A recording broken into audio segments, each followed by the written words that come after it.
Muy buenas tardes, amigos de la República. Sean bienvenidos a LR Más Noticias, el informativo de la República, para que usted esté siempre muy bien informado. Tenemos importantes informaciones, noticias para usted y los invitamos también a compartir el programa en sus redes sociales.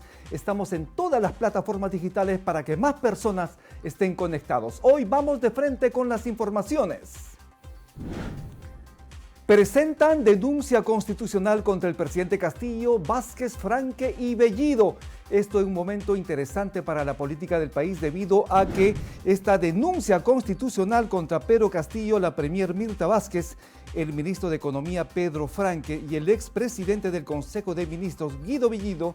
Esta denuncia fue presentada por la Asociación Integridad y los acusa de haber destinado partidas presupuestales a diversos sectores o ministerios sin la aprobación del Congreso de la República. Lo vamos a repetir, la denuncia constitucional es contra el presidente Pedro Castillo, la presidenta del Consejo de Ministros Mirta Vázquez, el ministro de Economía y Finanzas Pedro Franque y el congresista Guido Bellido en su condición de premier. ¿Y por qué los acusan? Por presuntamente haber destinado partidas presupuestales a diversos sectores o a ministerios sin el visto bueno del legislativo. Jorge Lazarde es el denunciante y él señala que la ley de presupuestos se aprueba una vez al año y una vez aprobada, los ministros no pueden cambiar la norma de manera unilateral cuando les parece. Cualquier crédito suplementario o transferencias de partidas que quieran realizar los ministros tienen que someterse al Congreso como si se aprobara una nueva ley de presupuesto, explicó Lazarte. Esta denuncia debe ser deliberada en la Comisión de Acusaciones Constitucionales del Congreso y en LR Más Noticias estaremos atentos a lo que allí decidan. Y hoy en la mañana estamos viendo imágenes del presidente Pedro Castillo durante la reunión de alto nivel anticorrupción que se realizó en Palacio de Gobierno. Afirmó que las acusaciones de presuntos actos de corrupción de funcionarios en Palacio de Gobierno en los últimos días es una demostración que tienen la capacidad moral para separar las cosas inmediatamente. El mandatario aseguró que el gobierno está dispuesto a escuchar las propuestas que tengan otras instituciones en materia de lucha contra este tipo de delitos. Además, el jefe del Estado exhortó a la citada comisión que la siguiente reunión se realiza fuera de Lima de manera descentralizada para que el pueblo se sienta cada vez más cerca de sus autoridades. Vamos a escuchar al presidente Pedro Castillo.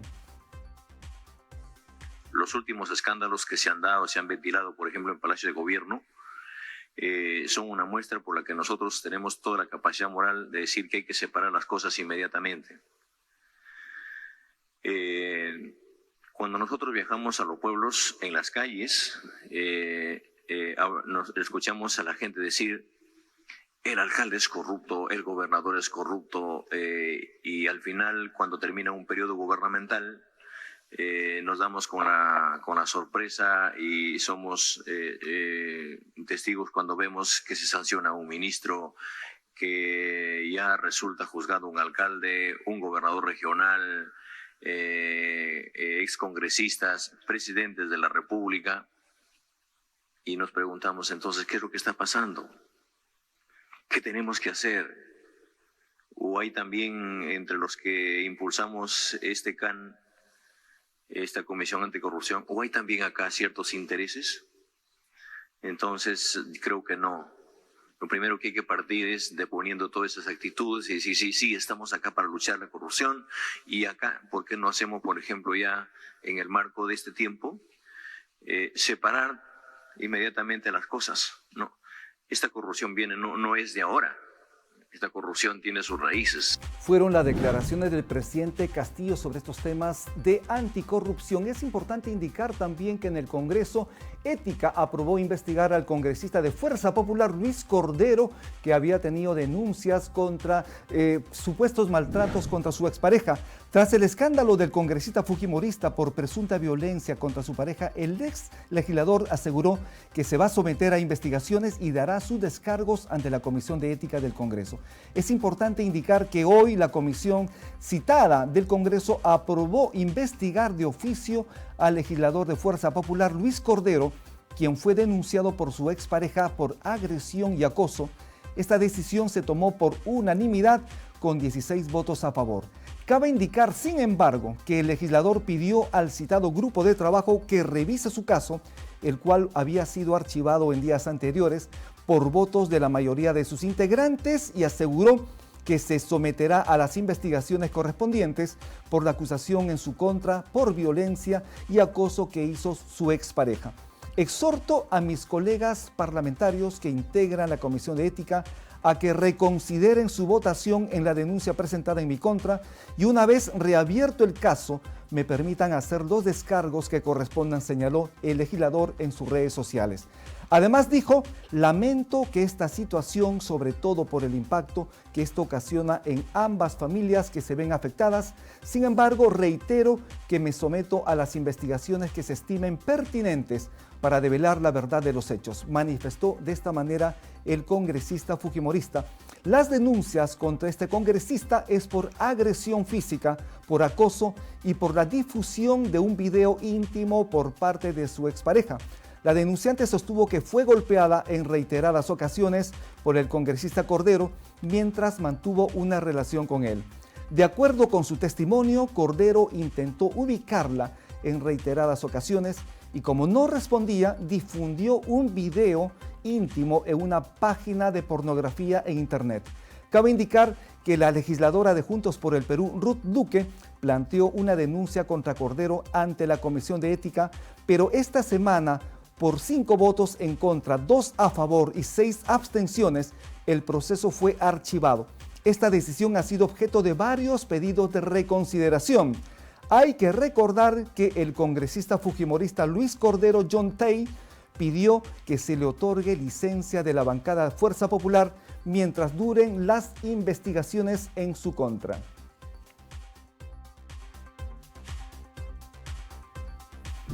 Y la lideresa de Fuerza Popular, Keiko Fujimori, agradeció los mensajes de políticos de diversos partidos tras la muerte de Susana Higuchi.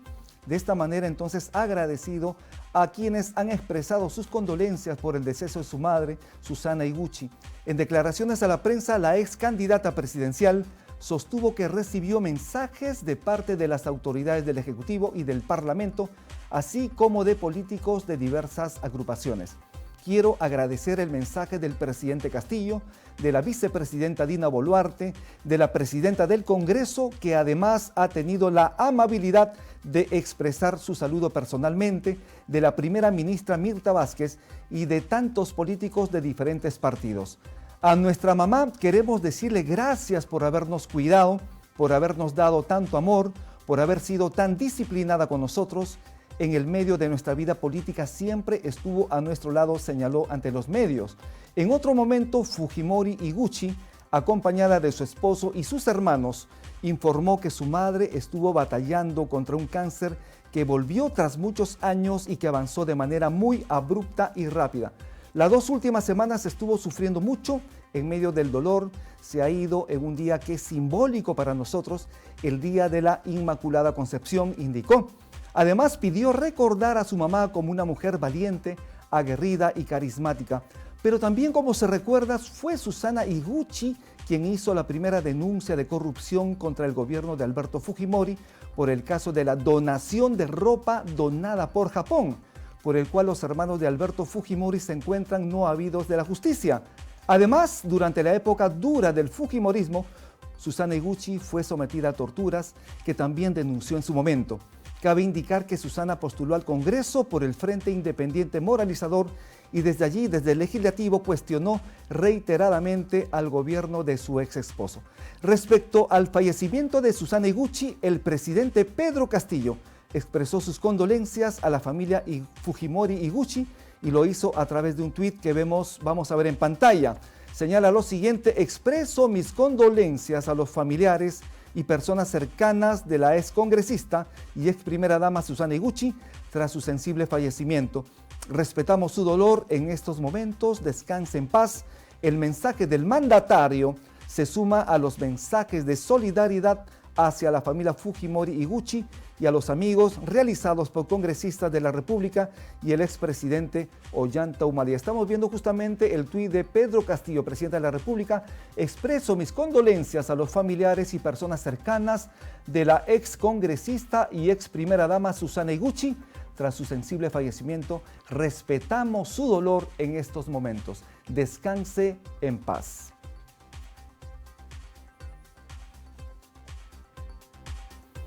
Y el ministro de Economía y Finanzas, Pedro Franque, el mensaje dado que del presidente Castillo, de la vicepresidenta Dina Boluarte, de la presidenta del Congreso, que además ha tenido la amabilidad de expresar su saludo personalmente, de la primer ministra Mirta Vázquez y de los tantos políticos de diferentes partidos que han expresado su saludo y su cariño por nuestra mamá. Y en el medio de nuestra vida política, ella siempre estuvo a nuestro lado. En el medio de la persecución, siempre también, pero en el medio también de la crianza de nuestros hijos, de sus nietos. Y eso es lo que queremos, que la recuerden a ella como esa mujer valiente, aguerrida, pero también alegre, carismática, que muchos hoy la han recordado. Gracias a todos por su presencia en los medios de comunicación y recordemos siempre a Susana Higuchi. Gracias. Descanse en paz, señora Susana Higuchi, descanse en paz. Y en otras informaciones, el ministro de Economía ha señalado que hay posibilidad de subir el sueldo mínimo el próximo año. Vamos a desarrollar esta información. Como sabemos, actualmente el sueldo mínimo es de 930 soles y podría elevarse el próximo año, según Pedro Franque, titular del Ministerio de Economía y Finanzas.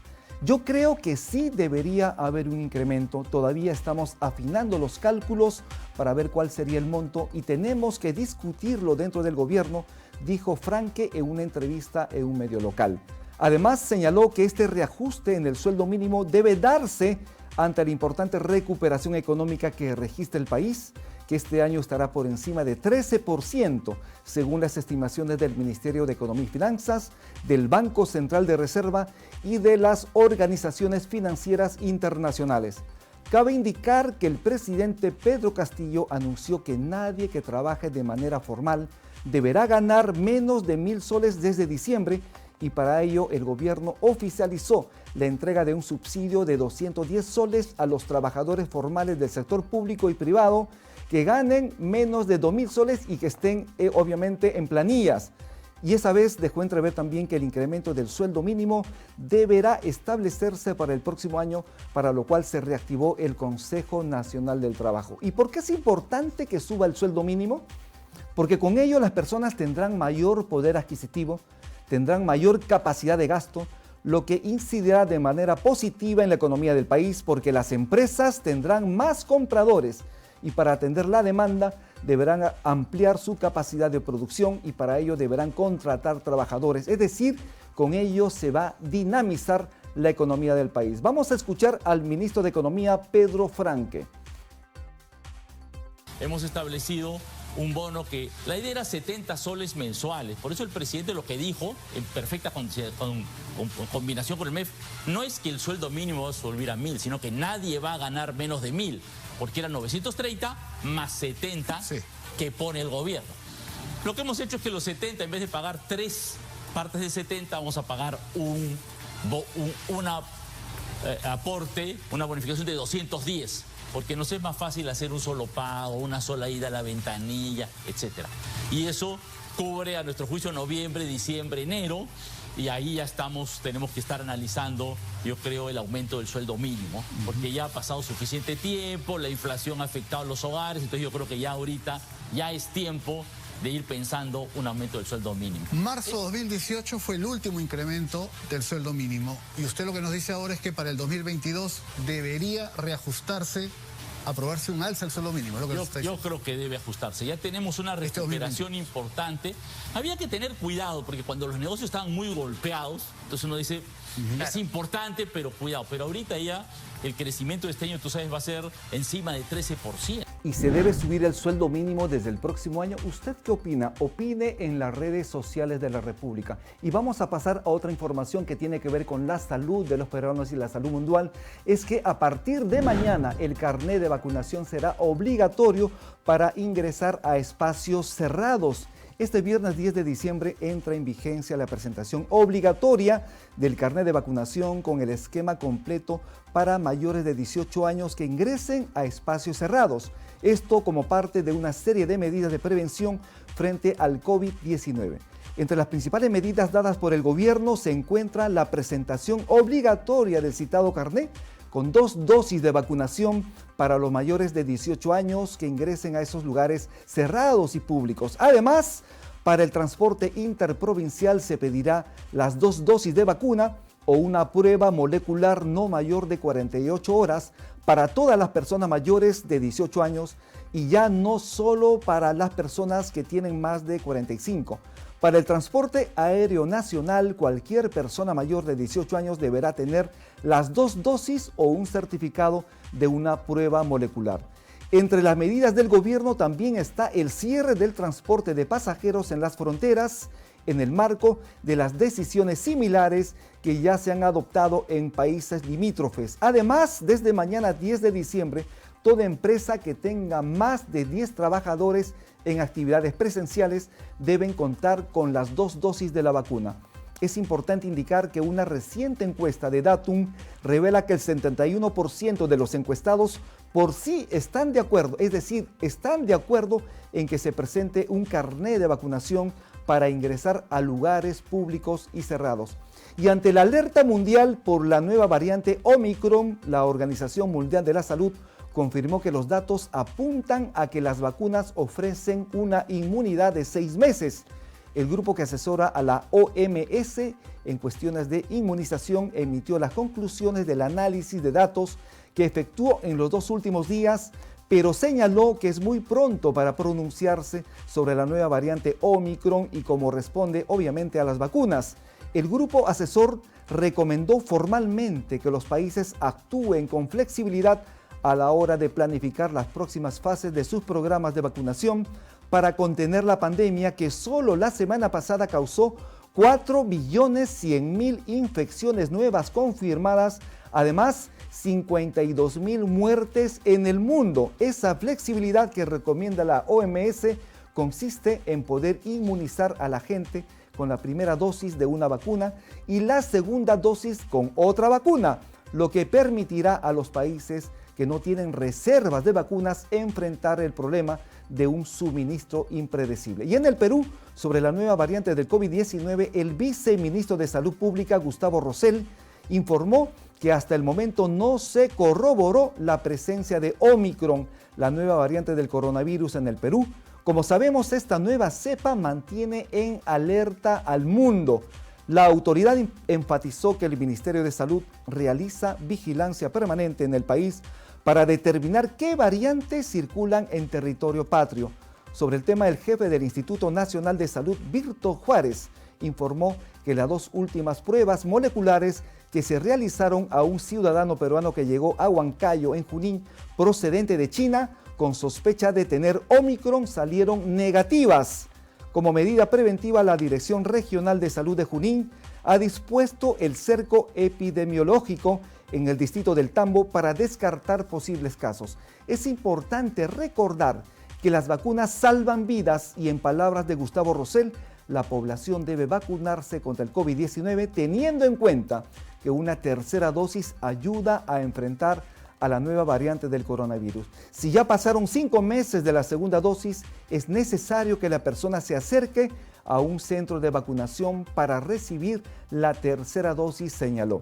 Además, tenemos un reporte de nuestra compañera Yanela Aguirre de la Unidad de Respuesta Periodística Inmediata de la República sobre una campaña de concientización del uso de carnet de vacunación en Mesa Redonda. Adelante, Yanela. en vivo desde Mesa Redonda con la vocera de la Municipalidad de Lima, la señora Victoria Villarrubio, porque hoy inicia la Marcha Blanca con lo que será el día 10 de diciembre el pedido obligatorio a todas las personas que lleguen hasta Mesa Redonda. Se les va a exigir el carnet de vacunación. Muy buenas tardes, señora Victoria. Coméntenos, por favor, cómo va el evento con respecto a la sensibilización para que todos lleguen con su carnet de vacunación. Sí, a partir de hoy estamos en una marcha blanca a fin de verificar que los locales comerciales estén ya preparándose, implementándose para poder hacer el control al ingreso de sus locales de la presentación del carnet de vacunación. Nuestro personal, tenemos 30 brigadas que están visitando las 163 galerías que tenemos en esta zona, también locales con puerta calle, para ver que efectivamente ya nos estemos preparando. Sin embargo, también va a haber una multa, señora Victoria, para las galerías que incumplan solicitarse el carnet en físico o en QR. Efectivamente, ahorita estamos en marcha blanca, ahorita estamos previniendo, advirtiendo a los administrados que tienen que prepararse. Pero llegada la fecha en que ya la disposición hay que hacerla efectiva, la municipalidad a través también de estas brigadas va a verificar si cumplen o no con la norma los locales comerciales. De no hacerlo, vamos a tener que aplicar la multa que corresponde, que en estos casos podría ser hasta de más de 4.600 soles. Para las personas que nos están viendo, pueden llegar hasta este punto con cualquiera de los dos tipos de carnet, sea QR o sea en forma Así, siempre con su DNI en la mano, ¿no? Y para aquellos que no tengan el carnet o que lo olvidaron, tenemos aquí unos módulos justamente del Compra Chévere, donde los vecinos van a poder imprimir su código, su carnet de vacunación, su código QR, y con eso se les va a facilitar ya el ingreso al local comercial. También puede suceder que algún vecino o vecina no tenga la dosis que le corresponde, las dos dosis que corresponden. Tenemos también listo en el vacunatorio del personal de CISOL para poder aplicar también la dosis que corresponde. Entonces aquí no hay pretexto de parte de los vecinos de cumplir con la norma y de los administrados tampoco, porque estamos acompañándolos en este proceso, enseñándoles cómo utilizar el aplicativo que tenemos de MINSA, por ejemplo, para que ellos puedan leer el código QR, enseñándoles el procedimiento como podemos ver en ese momento. Aquí están los jóvenes justamente solicitando, ¿no? Para que vean cómo es que va a ser el procedimiento, se hace la copia del QR, ahí lo están haciendo y recién ahí se ingresa, ¿no? Entonces, estamos verificando que justamente el local comercial esté ya implementando esa medida, porque lo que queremos es que todos cumplamos con la norma, porque eso es para el bienestar de todas las personas. Así es, esa ha sido entonces la información en vivo desde Mesa Redonda. Volvemos entonces a estudio. Señores, muy buenas tardes. Para hacerles recordar que a partir de mañana... Muchísimas gracias, Yanela Aguirre, por este reporte completo para LR Más Noticias. Y ya nos vamos con esta última información. Muchísimas gracias por participar. Pero les recordamos, además, es importante cuidarse, es importante lavarse las manos continuamente. 20 segundos, muy necesario para salvar vidas. Es necesario también el uso de la doble mascarilla. 2 mascarillas te salvan la vida. También es importante la distancia social. Y también es importante vacunarse porque las vacunas salvan vidas. Y con esto hemos terminado LR Más Noticias. Nos vemos el día de mañana. Que tenga usted linda tarde. Que Dios lo bendiga.